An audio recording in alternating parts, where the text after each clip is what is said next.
Josepmaria Escrivà is known as the saint of ordinary life. It was Escrivà who founded Opus Dei, meaning the work of God, on the principle that people can find God right in the middle of their everyday lives. Yo no he fundado el Opus Dei. El Opus Dei lo ha hecho, es cosa del Señor. Yo no he sido más que estorbo. ¿Está claro? Josepmaria had a powerful vision that deep spirituality could infuse every aspect of people's lives, and they could love and serve God in their everyday work, with their families and in their friendships. Tú y yo debemos ser rebeldes de los otros, de los que dan soluciones. Soluciones de justicia y soluciones de caridad. Soluciones de cristiano. He was a priest who spent his life teaching ordinary people that living for God is not just for priests and nuns. Sed santos como es santo mi Padre Celestial. Y eso no lo dice solo a los que llevamos estas cosas, ¿eh? Dice a todos, a todos. People of every nation, race, and social condition could live the Christian calling in a new way by striving to be holy in the ordinary circumstances of their lives. A los casados, a las casadas, a los solteros, a los obreros, a los intelectuales, a los campesinos, a todos.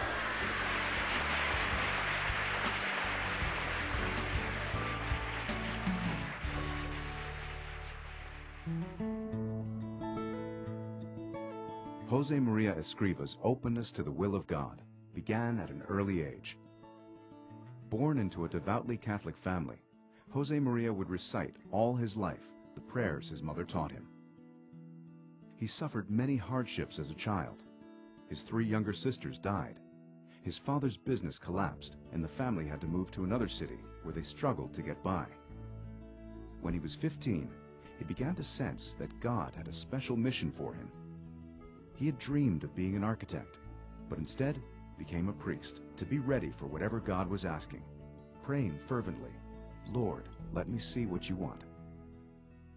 During a retreat in Madrid, God showed him what he wanted. It was Opus Dei, a part of the Catholic Church that spreads the remarkable message that a person can find holiness in ordinary life. Father Josepmaria would dedicate his whole life to developing Opus Dei. Whenever he was asked about what happened that day, he would simply respond, "I saw Opus Dei." But I think it's clear that from that very moment, he understood that ordinary Christians were called to holiness in their work and in the middle of the world, and that he was called to start an organization that would spread that message. The circumstances could not have been more challenging. Escrivà was a poor, unknown priest, no financial resources, helpers or patrons. 1930s Spain was boiling with anti-clericalism. Priests were under attack. Churches and convents were burned. Nevertheless, relying on the power of prayer, he set out on a search for people who could understand his message and dedicate their lives to spreading it. Surrounded by political turmoil, which was often violent, Escrivà refused to take sides and taught his followers to understand pluralism and to love and respect freedom. Growth was slow. After 8 years, less than 20 people had joined Opus Dei. Then, war broke out.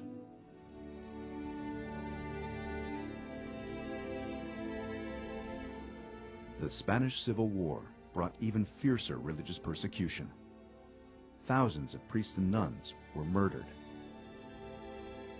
Father Josepmaria was forced to abandon his clerical dress and to go into hiding in Madrid, moving from place to place to avoid capture and death. For a while, he hid in an insane asylum, pretending to be mentally ill.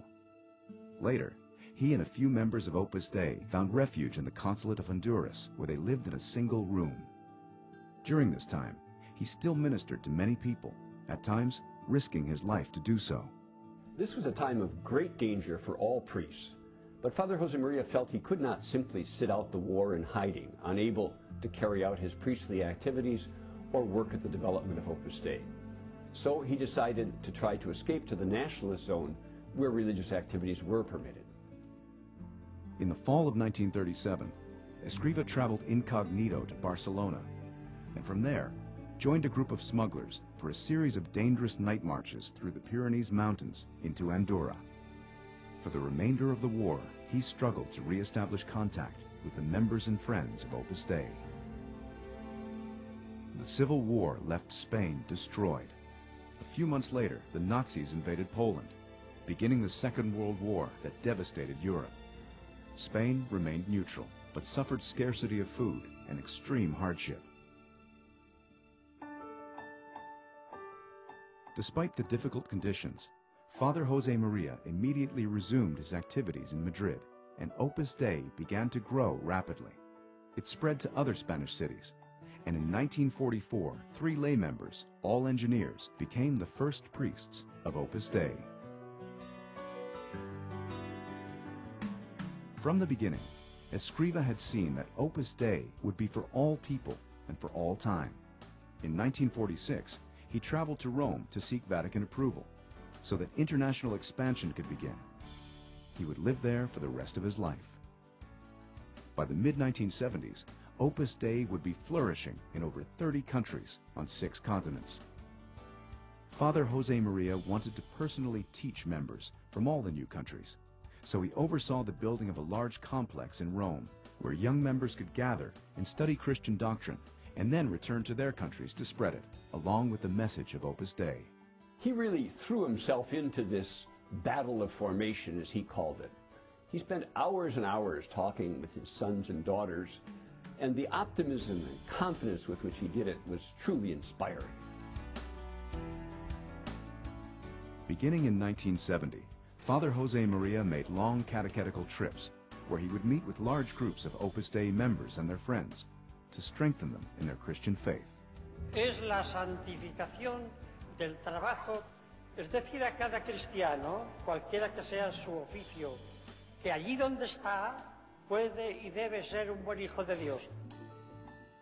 On June 26, 1975, he died suddenly of a heart attack and was buried in the Church of Our Lady of Peace in the central headquarters of Opus Dei in Rome. Immediately, people around the world began to pray to him for all their needs. On October 6, 2002, before an enormous crowd in St. Peter's Square, Pope John Paul II declared him to be a saint, referring to him as the saint of ordinary life.